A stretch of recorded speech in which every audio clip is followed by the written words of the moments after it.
All right, music fans, welcome back. It is Dave, the real music observer, observing real music in real time for real people just like you, right there, and yours truly, me, right here.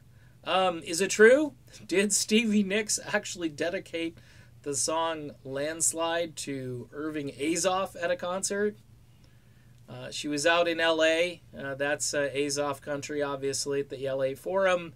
I was told, I haven't seen the footage, maybe it exists. I know the footage of her kind of losing the key and so forth was lost, but then it was found. I haven't actually seen the dedication to Azoff. But here's the thing, folks, okay? Now, I've had some issues with Irving Azoff, as a lot of folks have in the industry, and also people who've been managed by Irving. It depends on who the person is, who you talk to, as far as their opinion of Azoff goes. But if you're Lindsey Buckingham, you went on national TV last week, and you talked about how you got yelled at. Irving Azoff calls you up and yells at you and assumes that you did something wrong. Because, number one, he's probably thinking, my cash cow has sprung a leak.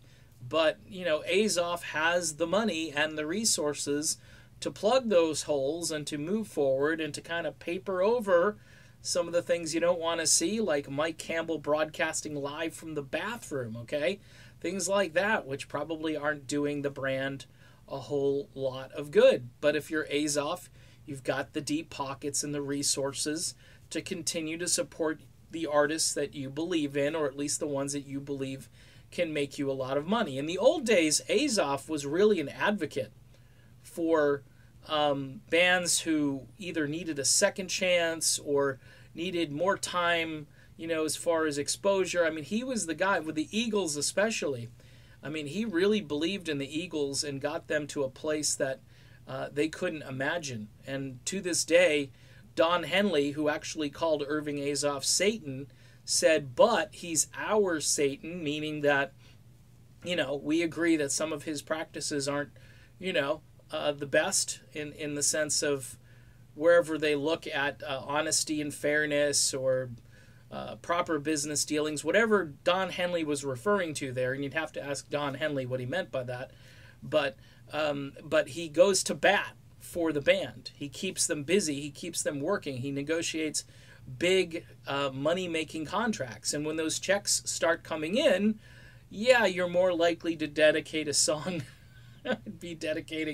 Let's dedicate the entire set tonight to Irving Azoff. Yeah, $15 beer. Woo! You know what I mean? So is it surprising that this is happening? No. You got to look at other factors in this too. I mean, obviously Lindsey Buckingham was portraying Irving in kind of a negative light with that phone call. This might have been kind of a volley back at Lindsey saying, oh no, Irving is not who Lindsey says he is, and I'm going to dedicate Landslide to him. I mean, I've never heard a manager, I've never heard somebody who's like, and he was just a partial advisor before, and now I think he's doing pretty much everything for Fleetwood Mac. You'd have to, again, ask Irving or ask somebody within Fleetwood Mac how much of a role, but if he's getting a shout out from the lead singer who was just nominated and then is going to be inducted into the Rock and Roll Hall of Fame. All of these things seem to be coming together at the same time. Isn't that a unique coincidence?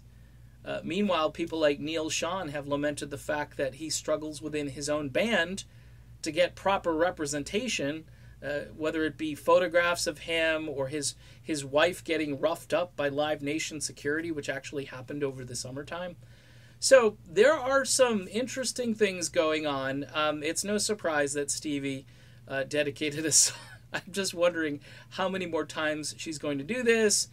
He was probably at the gig if it was at the LA Forum. That was my guess. And she took the moment to dedicate it to him.